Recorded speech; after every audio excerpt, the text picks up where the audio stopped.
कभी कभी हमें जीवन में अकेले लड़ने की आवश्यकता होती है।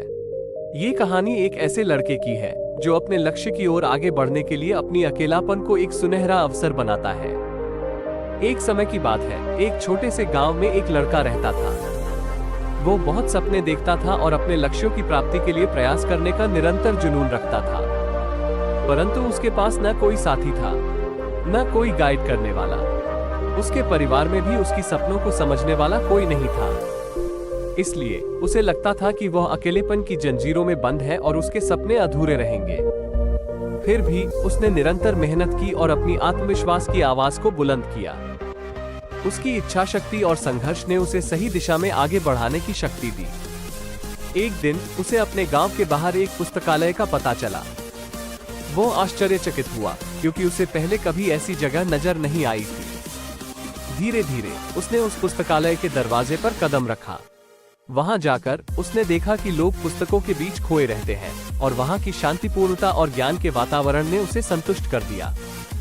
अपनी उत्कृष्टता को पहचानते हुए उसने लिया निर्णय किया कि वो पुस्तकालय में समय बिताएगा। धीरे धीरे वो पुस्तकालय की विभिन्न किताबों को पढ़ने लगा और नई दुनिया की खोज में निकल पड़ा। दिनों बिताने के साथ साथ उसका ज्ञान बढ़ता गया और वो अच्छे लेखकों और दर्शकों के साथ रिश्ते बनाने लगा। इसी के साथ उसने लिखने का भी मन बना लिया। उसने कई लेख लिखे जिसमें से उसका एक लेख प्रकाशित हुआ और उसे अवसर मिला अपने लेखकीय कौशल को दुनिया के सामने प्रदर्शित करने का। वो लड़का जिसने कभी अकेलापन को एक रुकावट समझा था, अब एक प्रेरणादायक उदाहरण बन गया।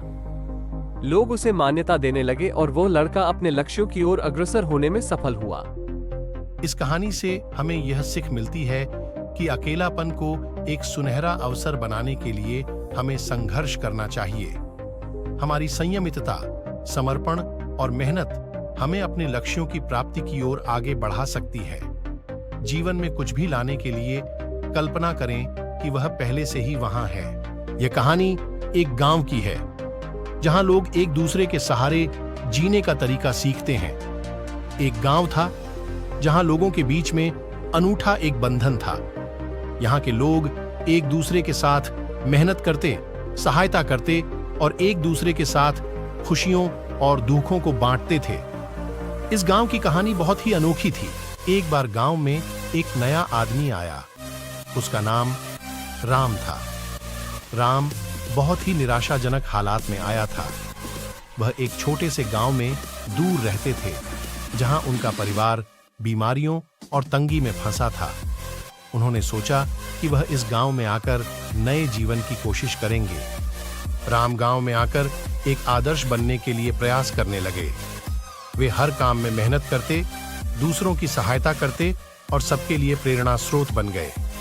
दूसरे लोगों की खुशियों और दुखों में भी वे सहभागी रहते। एक बार गांव में बड़ा दुख का समय भी आया जब गांव के मुखिया का बेटा अचानक बीमार पड़ गया। उसकी स्थिति गंभीर थी और उसके परिवार को इलाज के लिए पैसों की आवश्यकता थी, लेकिन गरीबी के कारण परिवार के पास इतनी धनराशि नहीं थी। जब राम ने इसे सुना, उन्होंने तत्परता से अपनी सभी बचत की राशि का उपयोग करके परिवार की मदद की। वे नहीं चाहते थे कि इस दुखी परिवार को किसी भी हमारी तरह जूझना पड़े। उन्होंने बचत की राशि के साथ साथ दूसरे गांव वालों को भी अपील की और उन्होंने भी उस परिवार की सहायता की।